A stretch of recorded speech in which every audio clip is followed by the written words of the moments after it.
আমি ওর পিছনের বাইক চালাছিলাম হচ্ছে আমি তো এই গাড়িটাই সামনে থেকে একটা যাত্রী উঠাইছে, হয়তো গাড়ির গতি অনেক স্লো ছিল যে এসে আছে। আর উনি মোটরসাইকেলে যেমন নিচে হয়ে যেভাবে চালায়, ওনার স্পিড ছিল ওভার স্পিড। যিনি এই মোটরসাইকেল আলার সর্বপ্রথম যেরকম ঢেউ দিয়ে দিয়ে যেমন বাইক চালায়, এই টাইপের উনি প্রথম ঢেউ দিয়ে গেছে রোডের ভিতরের দিকে যাওয়ার সাথে সাথে গাড়ি তো ওইটা সামনে থেকে চলে আসছে। তখন ওই গাড়িওয়ালা ওনারা সাইড দিতে যে সোজা ওর ভিতরে চলে গেছে। আর আমি এই সোজা এখানে এসে ব্রেক করতে পারছি, এর ভিতরে সামনেই আর কি আমার চোখের সামনে দুর্ঘটনা থেকে বেঁচে গেছি।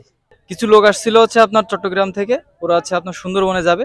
সুন্দরবনে যাওয়ার পথে এই সে আপনার তেতুলি ব্রিজের এইখানে অ্যাক্সিডেন্টটা খুব বাজেভাবে হয়েছে। ওনার হচ্ছে আপনার গাড়ি হচ্ছে এসে পড়ে গেছিল গর্তের ভিতর। বাইক কালারের যে গাড়িটা ছিল হচ্ছে আপনার গর্তের ভিতর পড়ে গেছিল। গর্তের ভিতর পড়ে যাওয়ার কারণে ওই সামনে বাস চলে আসছে, নিয়ন্ত্রণ হারায় বাসের সাথে সরাসরি হিট করে।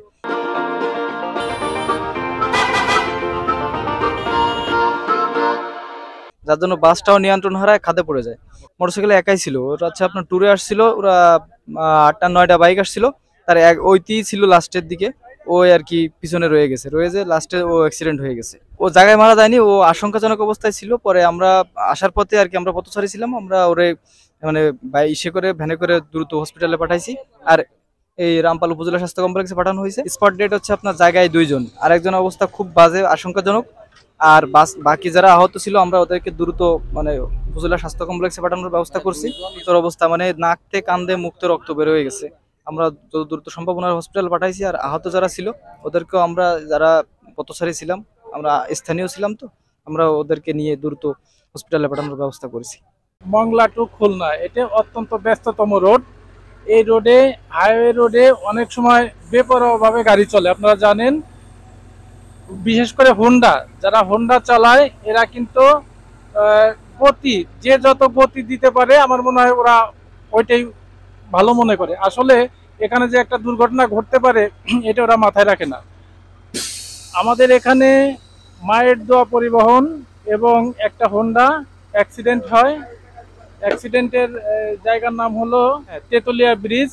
এখানে নিয়ন্ত্রণ হারিয়ে একটা গাছের সাথে ধাক্কা লেগে বাসটা পড়ে যায়। এখানে 2 জন মারা যায়। 2টা ডেড বডি আমরা পেয়েছি, এবং বাসটা যেহেতু পড়ে গিয়েছিল এখান থেকে আমরা আরো 5-7 জন লোককে উদ্ধার করে বিভিন্ন হাসপাতালে প্রেরণ করা হয়েছে।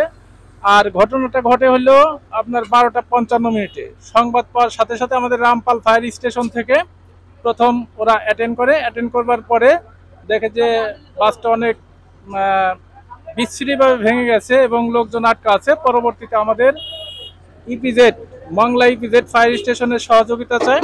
2টা স্টেশন মিলে আমাদের কাজ করে আমরা 2 জন নিহত লোক এবং আহত 4-5 জনকে উদ্ধার করতে আমরা সক্ষম হই।